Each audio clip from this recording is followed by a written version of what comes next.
खरंच सायटिका हा आजार विना ऑपरेशन ठीक होऊ शकतो का? तर उत्तर आहे हो. बरेचसे रुग्ण येतात की सर कमरेच्या ठिकाणी वेदना होतात किंवा कमरेपासून पायापर्यंतच्या भागाला मुंग्या जाणवतात किंवा कमरेपासून पायापर्यंतच्या भागाला बधिरता जाणवते किंवा मांडी घालून बसता येत नाही किंवा वाकून एखादं काही वजन उचललं असता कमरेच्या ठिकाणी वेदना होतात. ही लक्षणं सांगतात. तर ही लक्षणं आपल्याला सायटिका आजारामध्ये दिसतात.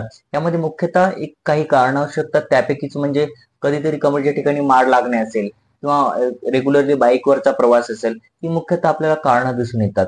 तर अशा रुग्णांना आपण आयुर्वेद शास्त्रातील साधी व सोपी अग्निकर्म, युद्धकर्म चिकित्सा केली असता किंवा पंचकर्मातील बस्ती हे पंचकर्म केले असता रुग्णांना या आजारांपासून कायमची मुक्तता मिळते. तर अशाच एका आपल्या रुग्णाची आपण प्रतिक्रिया जाणून घेऊयात. धन्यवाद. आपल्याकडे यायच्या अगोदर काय काय त्रास होता तुम्हाला? ते पायाला अशी घोट्यापासून ते कमरापर्यंत अशी तडप लागायची, पेंढरीत जास्त पेन व्हायचा. बर. आणि पाय असा वरी करून खुर्चीवर जर पाय ठेवला तर बसायचं, जेवायचं, बर, झोपायचं. अगोदर कुठं कुठं दाखवलेलं तुम्ही? अगोदर नांदेडला दाखल होतो चव्हाण सर. अच्छा, काय ट्रीटमेंट केली मग?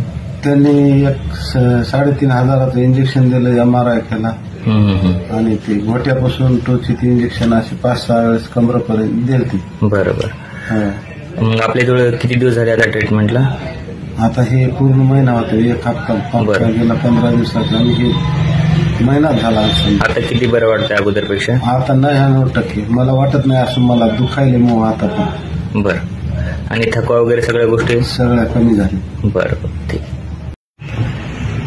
नमस्कार, मी पंचशिला भगत, राहणार कौडगाव, तालुका उस्मत, जिल्हा हिंगोली येथून आहे. तरी मला गेल्या 3 ते 4 महिन्यापूर्वीपासून माझा पायाचा आजार चालू होता. तर मी 3-4 वेळा दवाखाना केला, परंतु मला काही इलाज झाला नाही. तर पुण्याहून नवले सर जवळा बाजार येथे येतात असे समजल्यानंतर त्यांनी मला 15 दिवसाचे आयुर्वेदिक औषध गोळ्या दिल्या. तर 15 दिवस मी त्या वेळेवर घेतल्या.